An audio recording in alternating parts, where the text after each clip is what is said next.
Greetings and salutations. Greetings and salutations. Welcome back to the Graybeard Biker YouTube channel.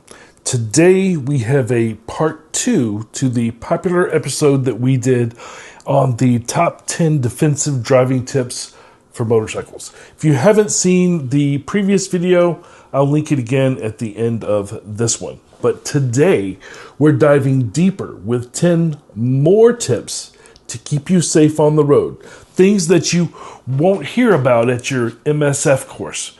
And we'll discuss some of the comments received in the last video. And at the end of today's episode, we are announcing the winner to our latest giveaway. So, if you're ready, let's jump into it. On today's Graybeard Biker.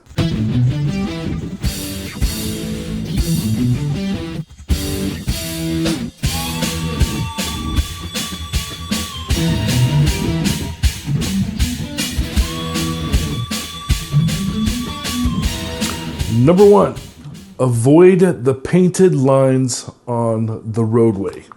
First, avoid stepping on painted lines, especially when wet, even in a parking lot. They can be extremely slippery and cause you to fall or lose control. Same with the oil trails that are in the center lane. But the road paint is made out of thermoplastic. The way that they are painted, the paint pellets, and sometimes has powder in it as well, is stored in bags and then melted down to go on the road.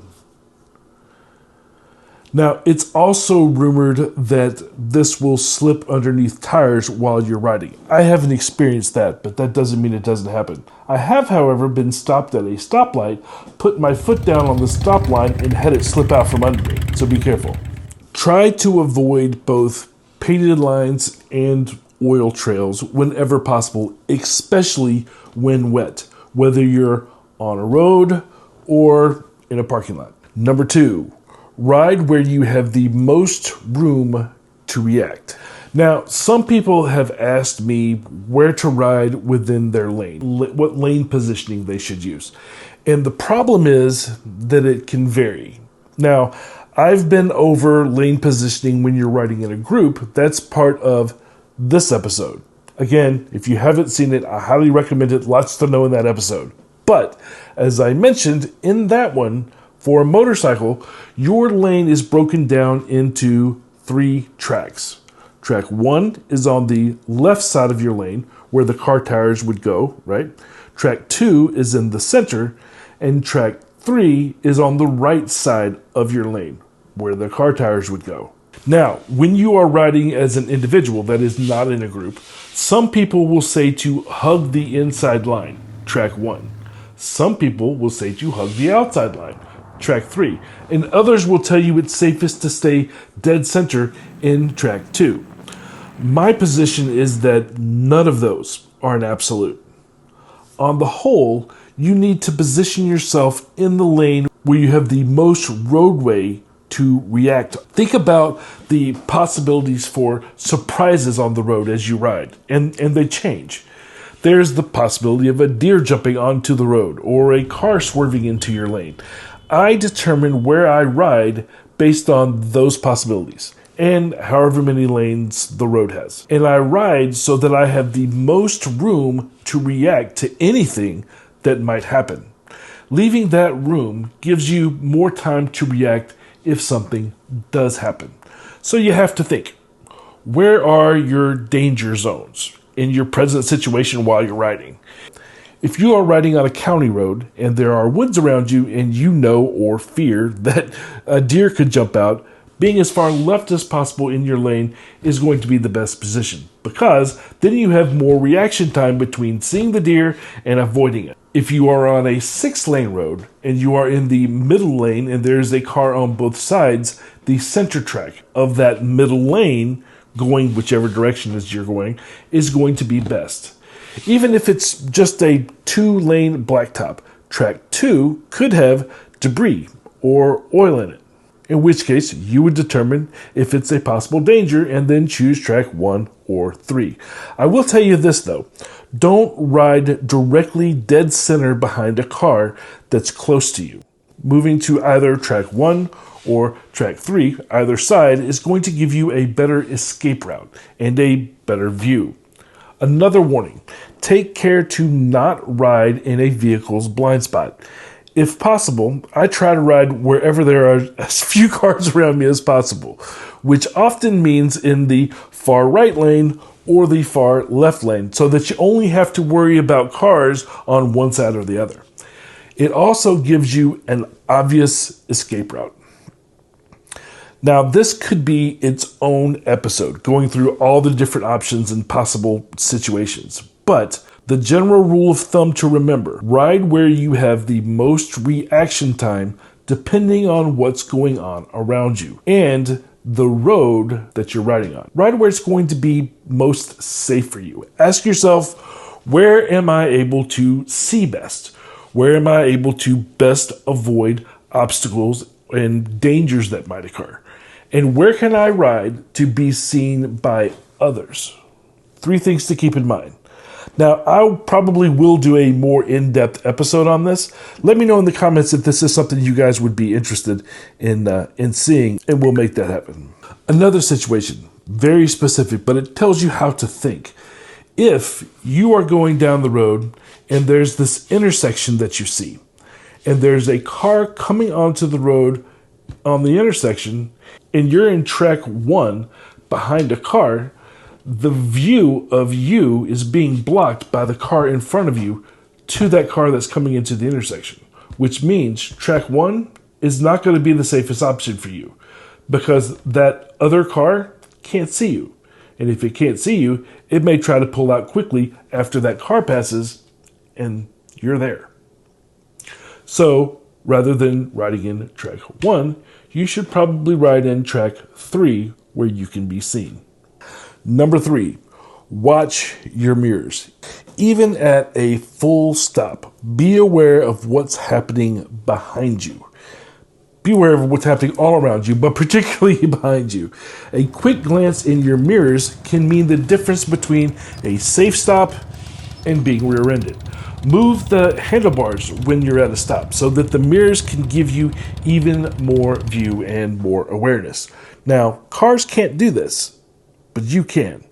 I always keep an eye on those coming up behind me in case I need to jet out of the way and make that escape. Make the great escape. Number 4, stand up.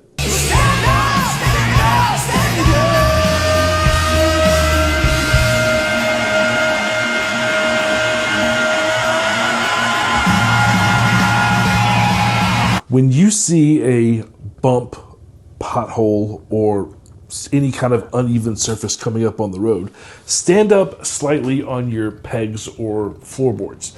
This allows your legs to absorb the shock of going over that bump or pothole or whatever. And it's going to help you maintain control of the bike. And it's less jarring on your body. And your body will appreciate it over time if you do this. Now, if you are riding 2 up, it's a little bit more precarious. So just slow down even more than you normally do. You don't want to stand up and freak your lady out. All right, I'll take a moment to address another comment that was frequent in the last defensive driving video, and that was about safety gear.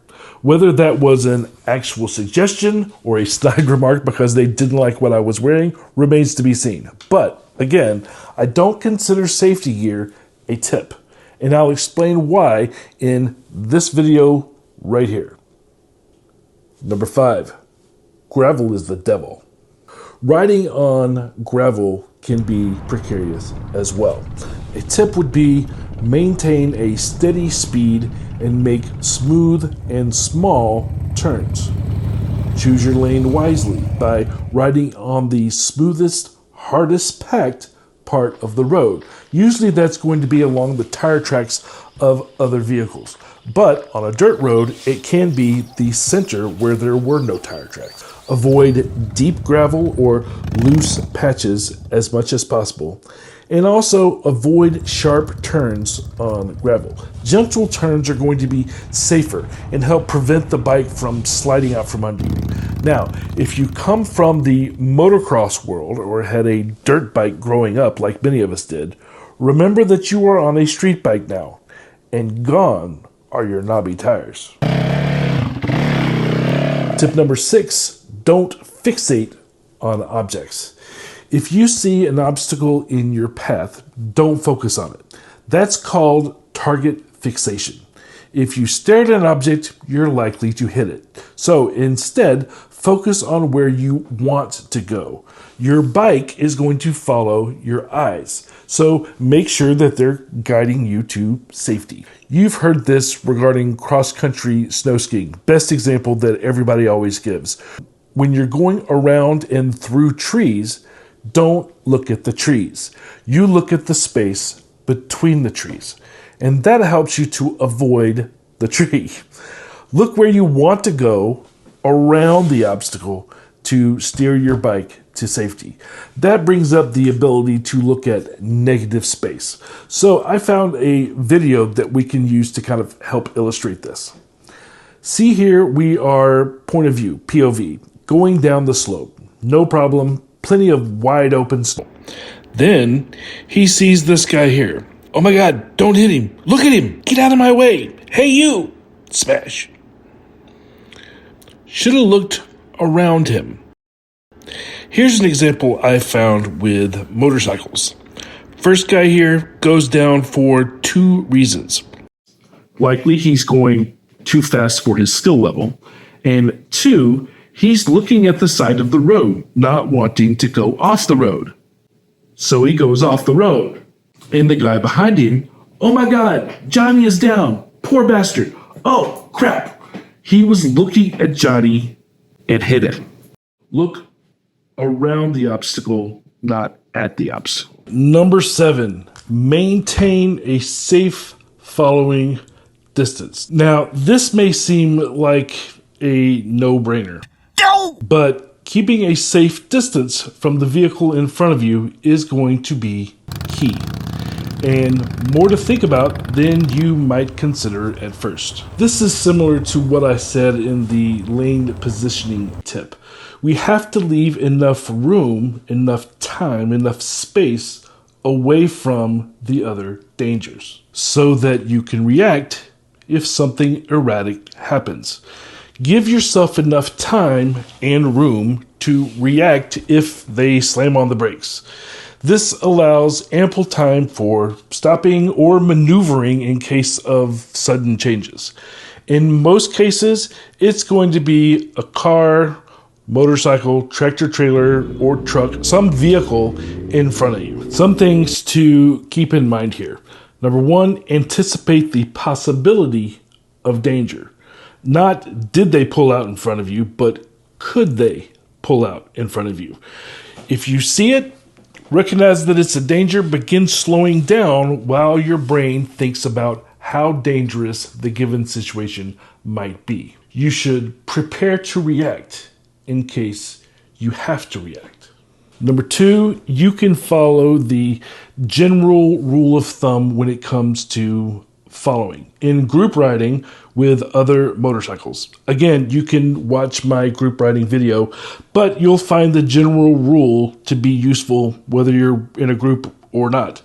The rule is to be 1 second behind the bike in front of you in the opposite track if you are riding in staggered formation, or 2 seconds behind the bike directly in front of you. Now, I suggest keep that 2 seconds no matter what's in front of you. But if it is a wider vehicle, you're going to need to allow more distance, more time, because it's going to take you longer to get around it if they stop suddenly. Now, you may be asking, how do you determine that timing of distance? Well, if you take the moment the bike in front of you is passing an object, say a street sign, lamppost, mile marker, something like that, you can count the seconds out loud until you pass it. And that will tell you the time distance between you. Like this here. 1 1,000, 2 1,000, 3.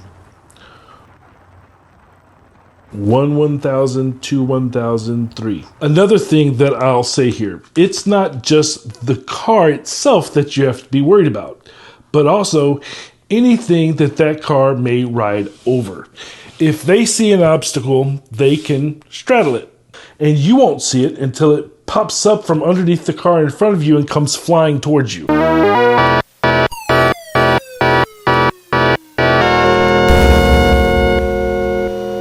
Leave room so that if it pops up, you can still avoid it. But relative to this whole conversation, when in slower traffic, be wary of giving too much room where a car might think that they can jump in front of you. Don't follow so far that others sneak in front and cut you off. That will just ruin your follow distance, and you have to slow down further behind them. And car drivers, don't cut in front of motorcycles. That space is there for a reason, and it isn't to welcome you in front of them.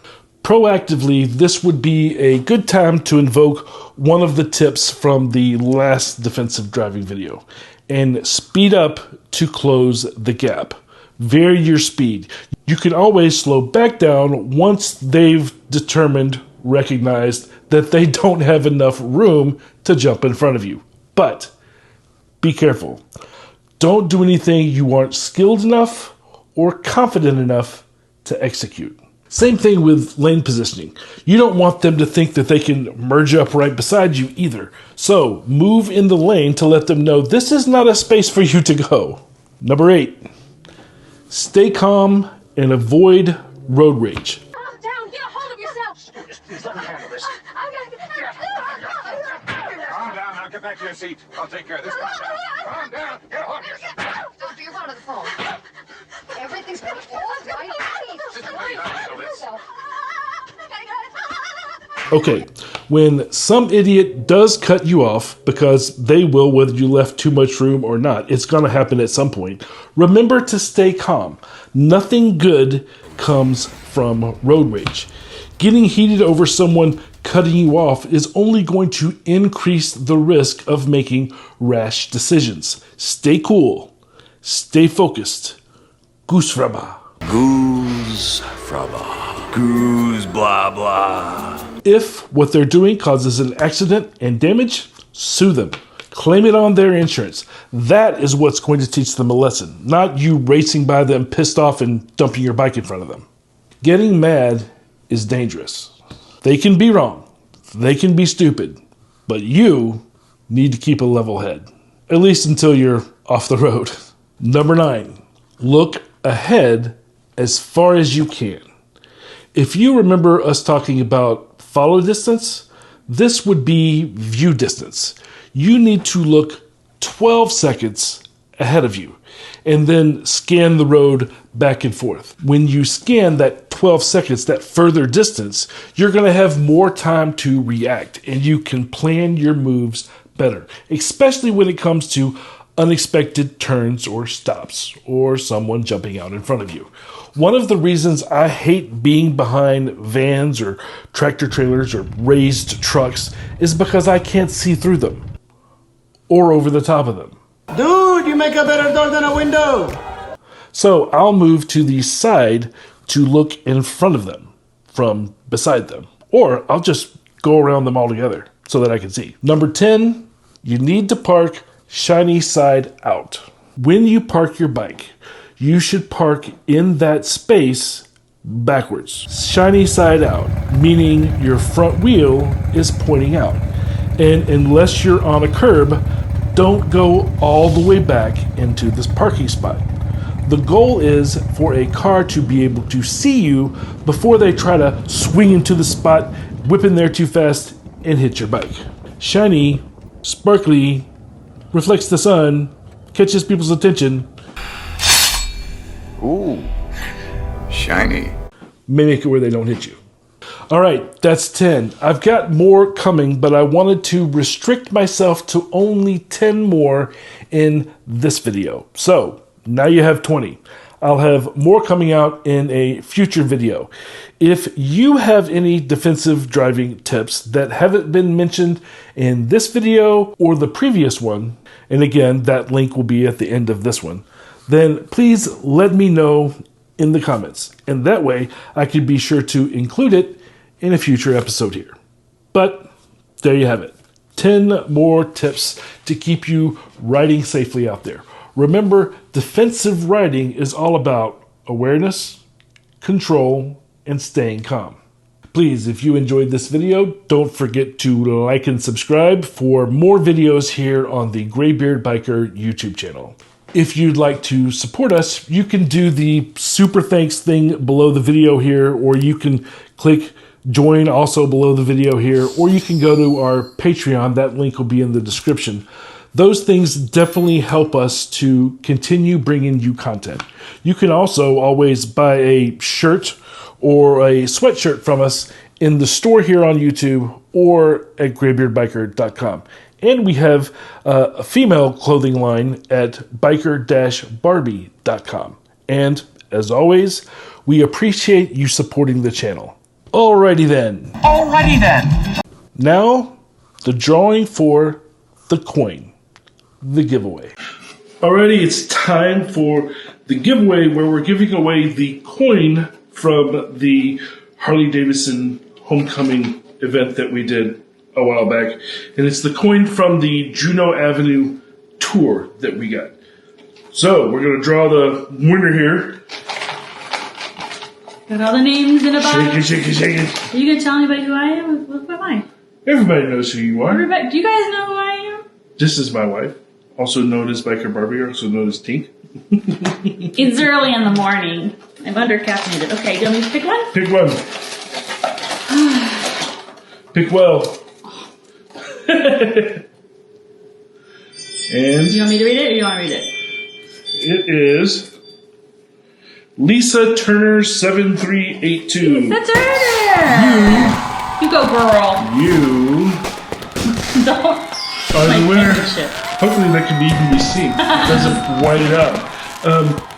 You are the winner. So go to graybeardbiker.com, scroll down, and then send us an email through there, and then we'll let you know what you need to do in order to get the coin sent to you. We need your address so that we can send it to you. So congratulations. Thank you, everybody that played our little game here. We'll have another giveaway coming up soon. Yep. Happy New Year! Happy New Year. That's it for this episode. Congratulations to our winner. You need to go to graybeardbiker.com, scroll down to the bottom of the first page where it says email us, and then reach out to us there. And I will give you the next steps for you to be able to prove who you are so that we can get this coin sent out to you. Because we don't want anybody else saying they're you and taking it from you. So, until the next giveaway or the next video, whichever comes first, stay free. Keep it shiny side up.